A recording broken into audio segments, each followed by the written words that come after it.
L'éco-parc du Nyandungu est le tout premier parc urbain du Rwanda, situé dans la capitale Kigali. C'est une propriété de 221 hectares composée d'une zone humide et d'une forêt.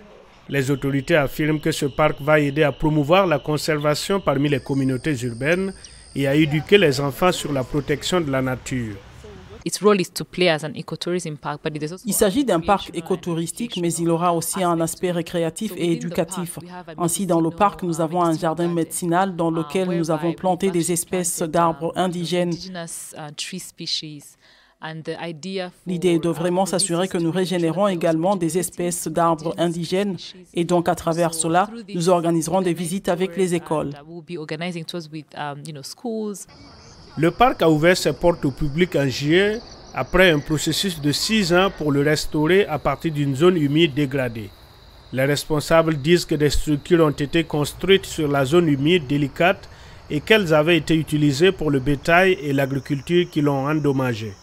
Pour sauver la région, les autorités rwandaises affirment avoir travaillé avec les habitants pour développer un modèle qui soutient à la fois l'urbanisation et la conservation. Ce que nous avons fait lorsque nous avons développé le parc, nous nous sommes assurés que les emplois que nous avons créés et les personnes à qui nous avons confié le travail pendant les travaux en cours sont de la même communauté locale. Donc finalement, le parc n'est vraiment pas un produit du ministère de l'Environnement ou du Rwanda Green Fund. C'est quelque chose sur lequel tout le monde a travaillé.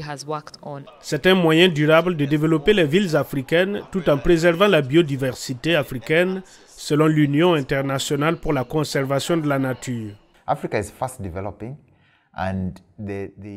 L'Afrique se développe et le conflit est là entre le développement et la conservation. Beaucoup d'infrastructures se développent. Mais en fait, nous essayons ici de trouver une solution. Il n'est pas nécessaire que ce soit le développement ou la conservation. Nous disons le développement pour la conservation et la conservation pour le développement.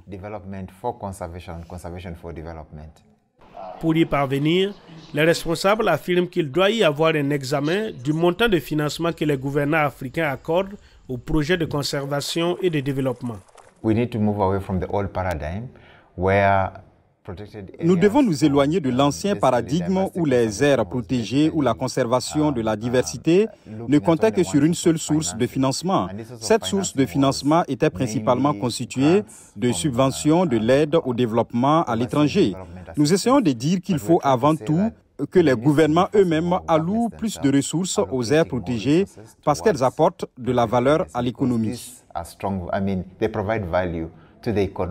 Les autorités rwandaises affirment que le modèle qui associe financement public et privé fonctionne bien et qu'elles vont continuer à l'utiliser pour restaurer d'autres sites de conservation.